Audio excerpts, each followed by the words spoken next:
भगवद गीता के 12वें अध्याय का नाम है भक्ति योग। आइए आपके सामने भक्ति योग की चर्चा कर दूं।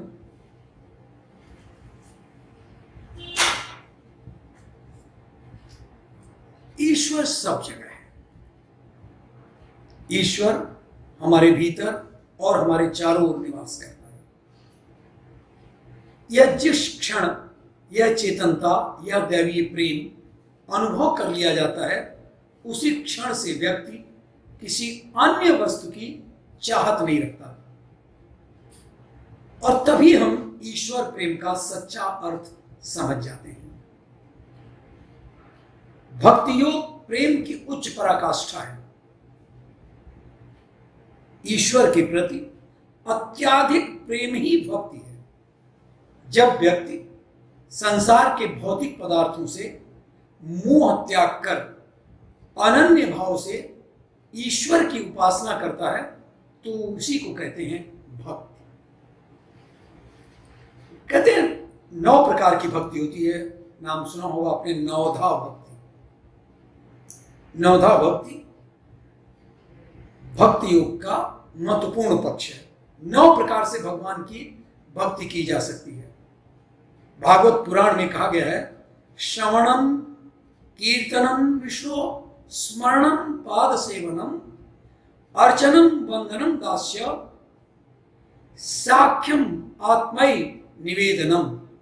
अर्थात श्रवण, कीर्तन, स्मरण, पाद सेवन, अर्चन, दास्य, साख्य और आत्मनिवेदन, ये भक्ति के 9 भेद हैं।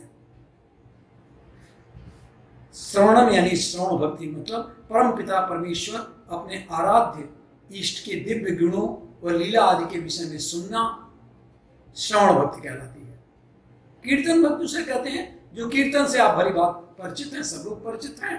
भगवान के दिव्य गुणों का वर्णन कीर्तन भक्ति कहलाती है। स्मरण भक्ति सर्वत्र भगवान को सोचना, सर्वत्र सभी चीजों में भगवान को सोचना, अपने आराध्य की लीला गुणों का निरंतर अनन्य भाव से स्मरण करना ही स्मरण भक्ति कहलाती है। पाद सेवन भक्ति उसे कहते हैं जो भगवान के चरणों की सेवा करना, पाद सेवन भक्ति कहते हैं। यह भक्ति एक तो भगवान के चरणों का चिंतन करते हुए तथा दूसरी उनकी प्रतिमा में चरणों को धोकर श्रद्धा भाव से साधना करते हुए की जाती है। अर्चन भक्ति, अर्चन भक्ति का अर्थ है पूजन करना। ये पूजन आप जानते हैं सब लोग। यह पूजन मानसिक रूप से या स्थूल रूप से अपने आराध्य की हो सकती है। बंधन भक्ति, भाव भरे मन से भगवान की वंदना करना बंधन भक्ति का उदाहरण है। भक्तों के द्वारा भगवान की स्तुति करना बंधन भक्ति का स्पष्ट उदाहरण है।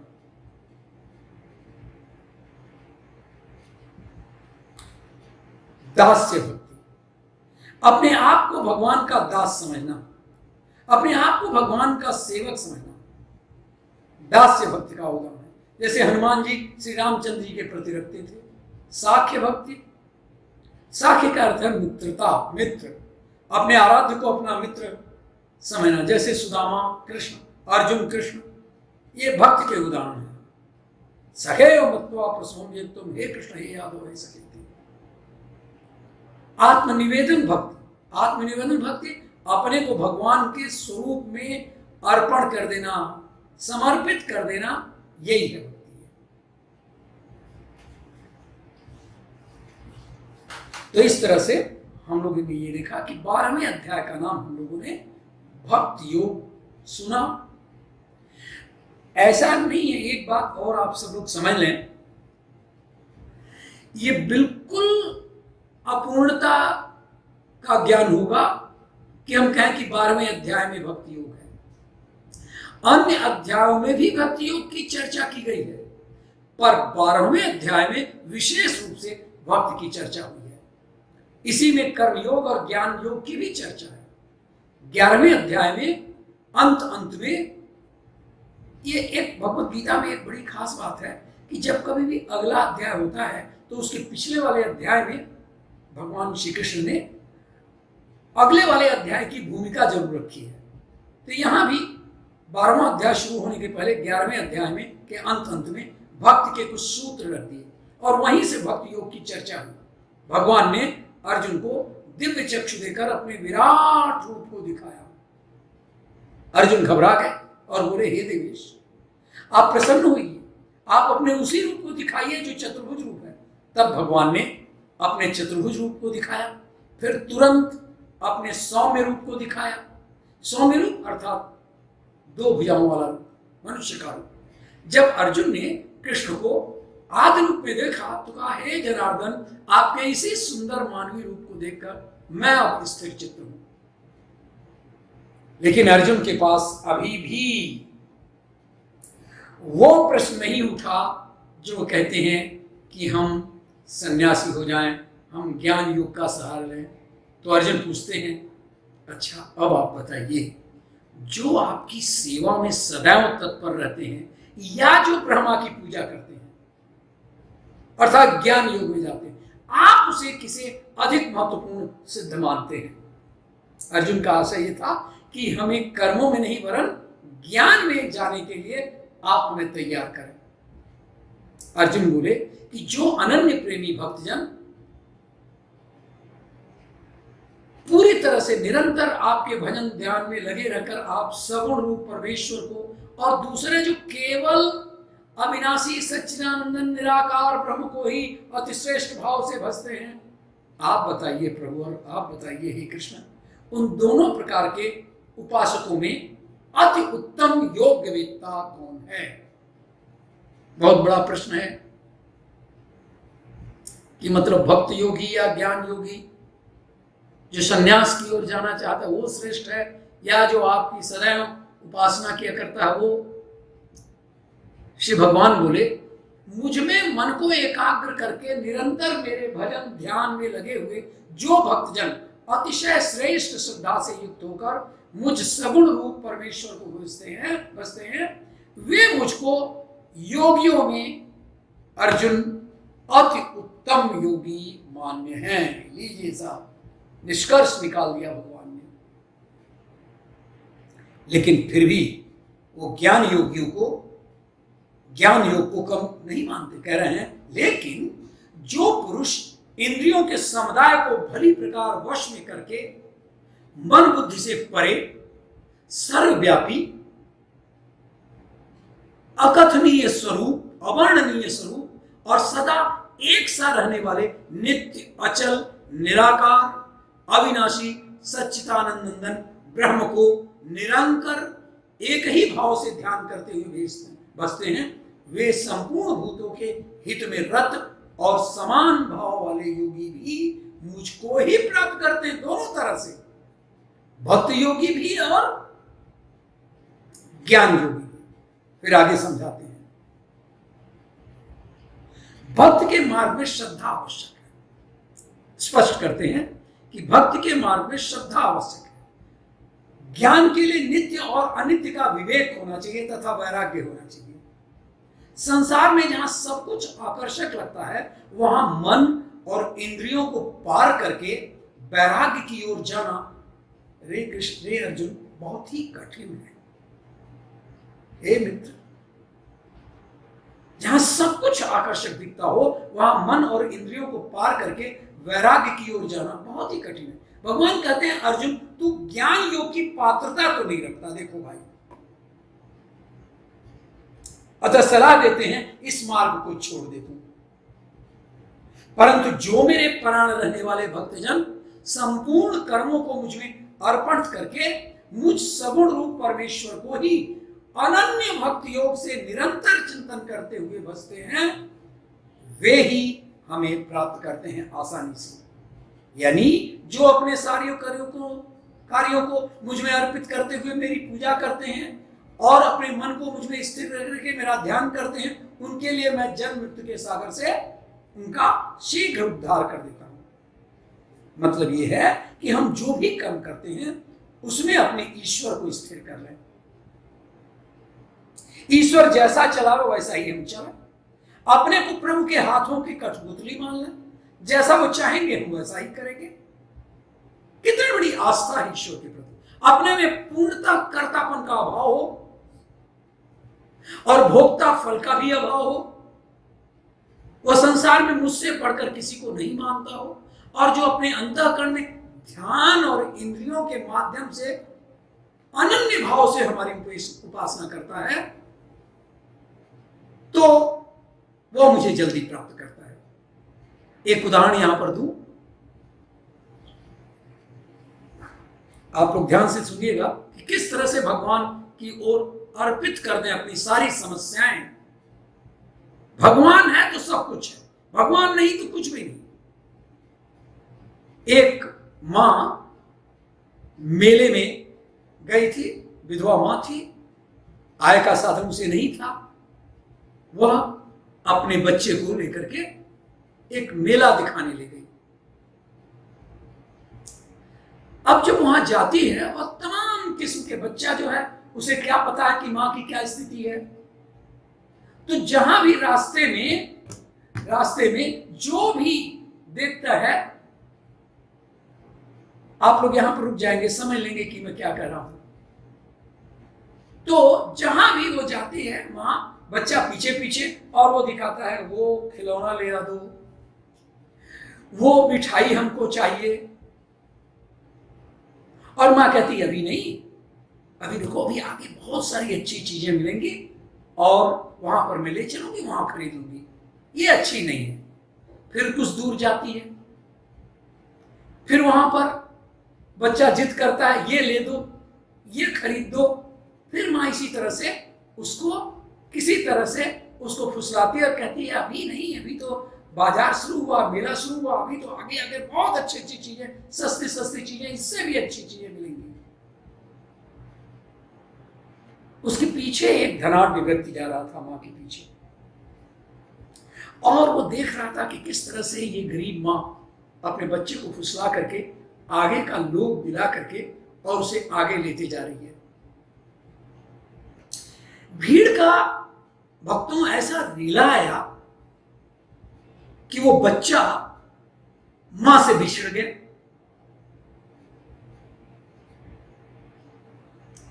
लेकिन उस बच्चे पर उस धनाढ्य व्यक्ति की नजर पड़ गई।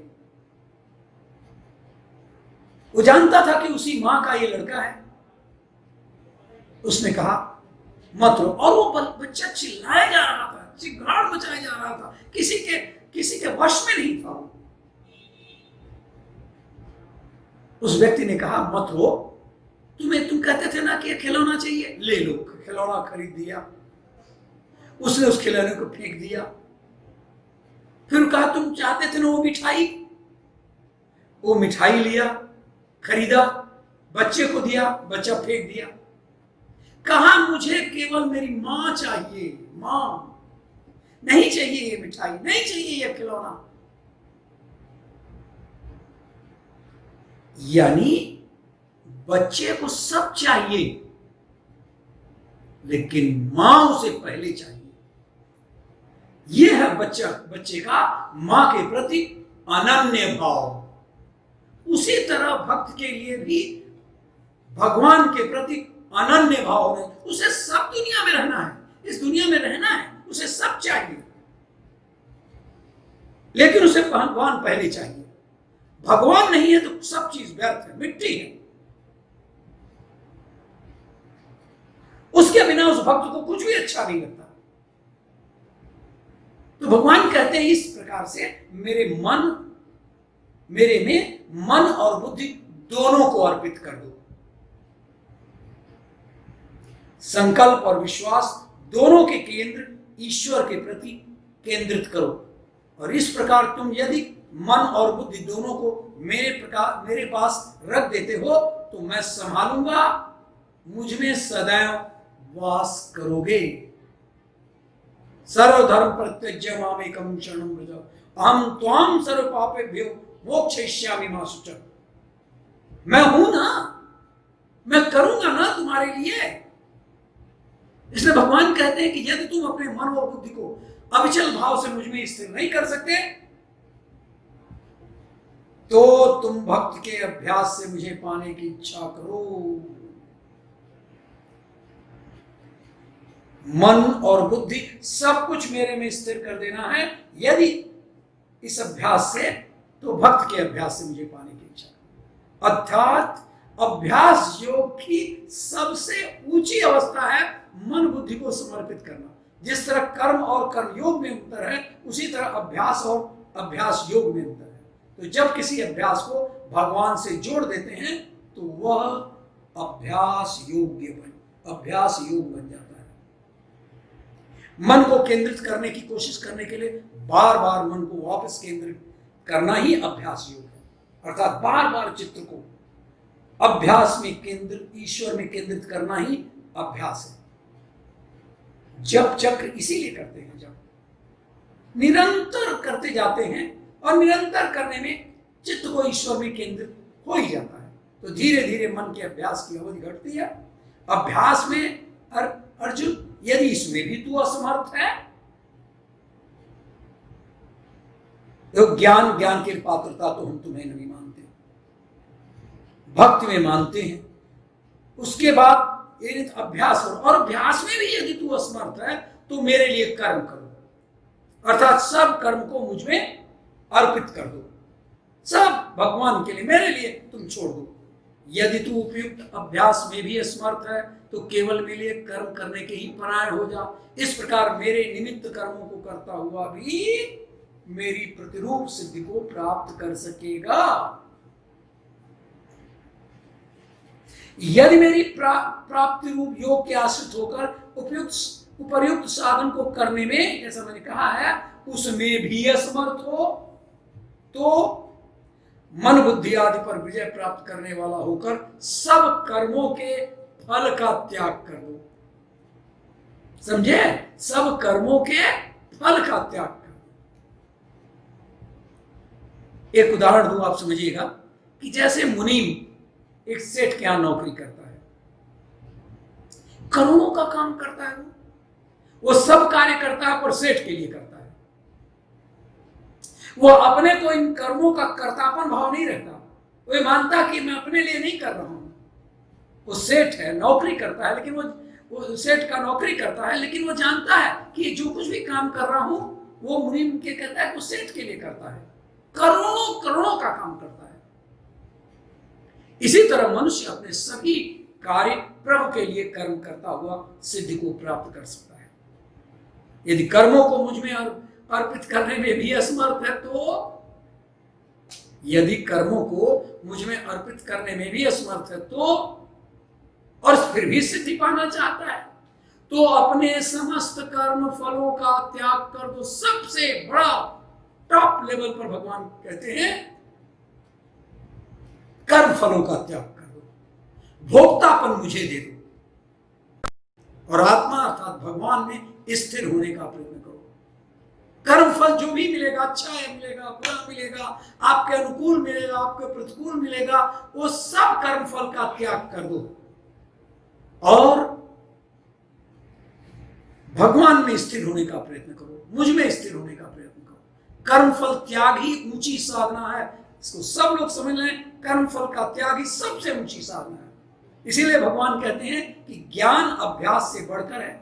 यदि तू अभ्यास नहीं कर सकते हो तो ज्ञान के अनुशीलन में लग जाओ, लेकिन ज्ञान से ध्यान श्रेष्ठ है, ध्यान से भी श्रेष्ठ है कर्म फलों का परित्याग। और कर्म फल के परित्याग से मनुष्य को शक्ति प्राप्त होती है, शांति प्राप्त होती है। फिर से सुन लें, अभ्यास एक प्रारंभिक साधन है। अभ्यास में जो पूजा पाठ करते हैं वह है अभ्यास। पूजा के पीछे जो बौद्धिक तत्व है वो है ज्ञान। ज्ञान तो निश्चय ही अभ्यास से श्रेष्ठ है, कोई शक नहीं।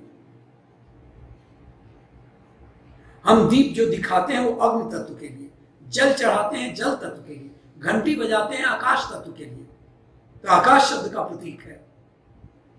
सुगंधित पदार्थों को जलाते हैं पृथ्वी तत्व की पूजा की, यही है अभ्यास योग। तो कहते हैं अभ्यास नहीं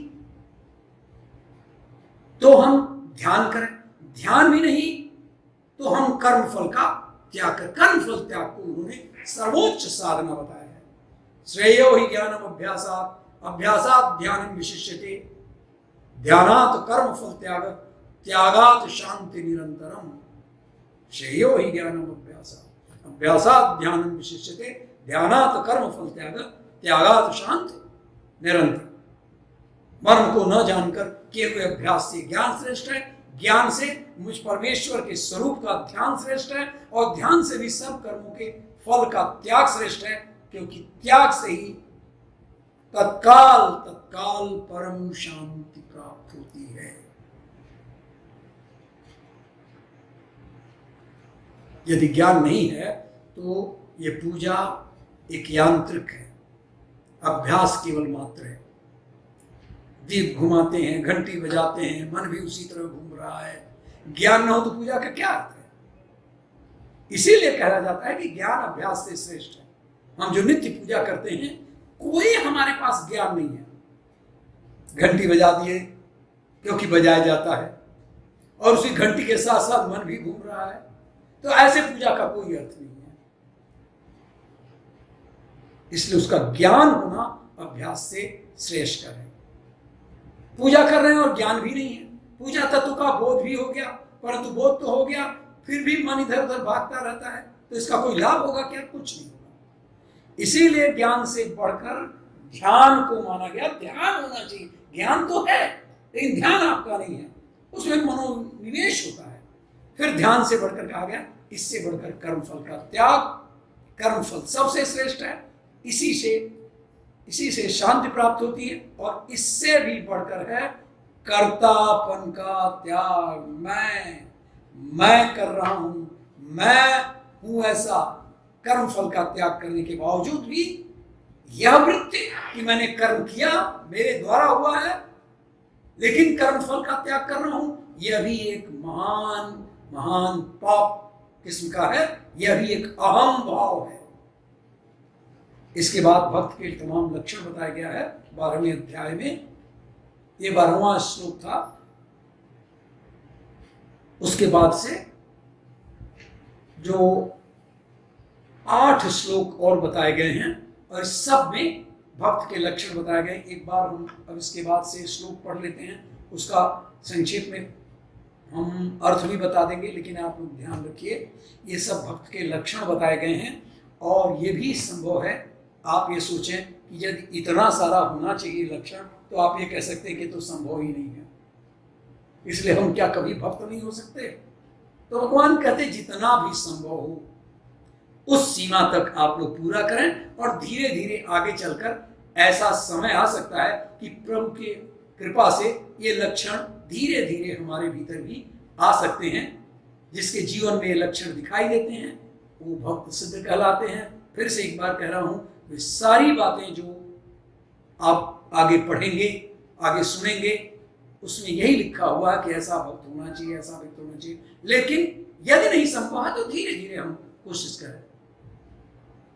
साधारण मनुष्य के भीतर अपनी प्रशंसा की कामना रहा करती है, इसलिए वे अपनी निंदा सुनकर दुख का स्तुति मानकर, उसकी प्रशंसा मानकर सुख का अनुभव करते हैं। इसके विपरीत साधक पुरुष निंदा सुनकर सावधान हो जाते हैं। जो साधक होंगे, जो शुद्ध भक्त होंगे, वो क्या करेंगे? निंदा सुनकर सावधान होते हैं और प्रशंसा सुनकर लज्जित होते हैं। परंतु सिद्ध भक्त इन दोनों भावों से रहित होता है। न निंदा में उसकी बात होती है, न स्तुति में। क्या कहते हैं भगवान 13वें श्लोक और 14वें श्लोक में? मैं पढ़ दे रहा हूं, आप लोगों को सुना दे रहा हूं। अदेष्ट्वा सर्वभूतानां मैत्र कर्म एवच निर्ममः निरंकार सम दुख सुख क्षमी संतुष्ट सततम योगी यदात्मा दृढ़ निश्चय मयि अर्पित मन बुद्धि यह भक्त यह मत भक्त समे प्रिय। ये 13वां 14वां श्लोक था। जो किसी से द्वेष नहीं करता, सभी जीवों का दयालु मित्र है, जो अपने को स्वामी नहीं मानता, मिथ्या अहंकार से मुक्त है, जो सुख दुख में संभव रहता है, सहिष्णु है, आत्मसंतुष्ट है, आत्मसंयमी है, और निश्चय के साथ मुझ में मन तथा बुद्धि को स्थिर करके भक्ति में लगा रहता है, ऐसा भक्त मुझको बहुत प्रिय है। ये भगवान बताते हैं 12वें अध्याय के 13वें और 14वें श्लोक में। फिर क्या कहते हैं 15वें श्लोक में, यस्मात् न उदिच्यते लोकात् न उदिच्यते च हर्ष अमर्ष भय उद्वेगै मुक्त यः स च मे प्रिय। मैं फिर बार बार आपको सावधान कर रहा हूं कि आप इससे, जब मैं बोलता हूं, जब मैं श्लोकों को बोल रहा हूं, तो आप ये ध्यान रखिएगा कि यह संभव नहीं सब में, धीरे धीरे कोशिश करें। तो कह रहे हैं 15वें श्लोक में कि जिससे किसी को कष्ट न पहुंचता हो, जो अन्य किसी के द्वारा विचलित नहीं किया जा सकता, जो सुख दुख में भय तथा चिंता में समभाव रहता है, वह भगवान कहते हैं वो लोग मुझे अत्यंत। तो सही बात है, भगवान को वही लोग प्रिय होंगे, लेकिन आप धीरे धीरे उसका कोशिश करिए। 16वें श्लोक में क्या कहते हैं, अनपेक्षा शुचि दक्ष, अनपेक्षा शुचि दक्ष उदासीन गतव्यथ सर्वारंभ परित्यागी। ये लेंगे, सर्वारंभ परित्यागी यह मद्भक्ता समे प्रिय। मतलब ऐसा भक्त जो सामान्य कार्यकलापों पर आश्रित नहीं है, जो शुद्ध है, दक्ष है, चिंता रहित है, समस्त कष्टों से रहित है, और किसी भी फल के लिए प्रयत्नशील नहीं रहता। बहुत ही उल्टी वाणी लगेगी कि कोई भी फल पाने के लिए प्रयत्नशील नहीं रहता, वो मुझे मतलब उसकी तो फल पाने के लिए, मतलब वो फल तो ईश्वर का है, तो वो जो फल होगा वो कर्मफल त्याग है। और जब वो प्रयत्नशील रहता है तो ये नहीं सोचता ये हमको मिलेगा, वो तो कर्म करता है, लेकिन कर्तापन का उसमें अभाव है, कर्म फल त्यागी है वो। ऐसे लोग भगवान को प्रिय है। फिर क्या कहते हैं भगवान 17वें श्लोक में, यह न हृष्टति न द्वेष्टि न शोचति न कांक्षति शुभ अशुभ परित्यागी भक्तिमान यह स मे प्रिय। जो हर्षित नहीं होता है, न शोक करता है, जो न पछताता है, न इच्छा करता है, तथा जो शुभ तथा अशुभ दोनों प्रकार की वस्तुओं का परित्याग कर देता है, भगवान कहते हैं ये ऐसा व्यक्ति मुझे बहुत प्रिय है। समसत्रौ च मित्रे च तथा मानापमानयो शीतोष्ण सुख दुखेषु समासंग विवर्जिता तुल्य निंदा स्तुते मौनी संतुष्टा येन केनचित् अनिकेत स्थिर मते भक्तिमान में प्रिय नर। जो मित्रों तथा शत्रुओं के लिए समान है, जो मान तथा अपमान, शीत तथा गर्मी, सुख तथा दुख, यश और अपयश में संभाव रखता है, जो दूषित संगति से सदैव मुक्त रहता है, जो सदैव मौन और किसी भी वस्तु से संतुष्ट रहता है, जो किसी प्रकार के घर वार की परवाह नहीं करता, जो ज्ञान में दृढ़ है, जो भक्ति में संलग्न है, भगवान क्या कहते हैं, ऐसा ही भक्त मुझे प्रिय है। ये तो धर्म अमृतम इदम यथा उत्तम परिपासते श्रद्धानाम मत परम भक्ता ते अतीव मे प्रिय। इस भक्त के अमर पथ का जो अनुसरण करते हैं, जो मैंने बताया, और जो मुझे ही अपना चरम लक्ष्य श्रद्धा सहित पूर्ण रूपेण संलग्न रहते हैं, वे भक्त मुझे अत्यधिक प्रिय हैं। इसलिए मैं आप लोगों को जो भक्तों के लक्षण 12वें के बाद से जो मैंने 13 से लेकर के 20 तक बताया, उसमें सब में भक्त के लक्षण बताए गए हैं। ऐसा ही भक्त होना चाहिए।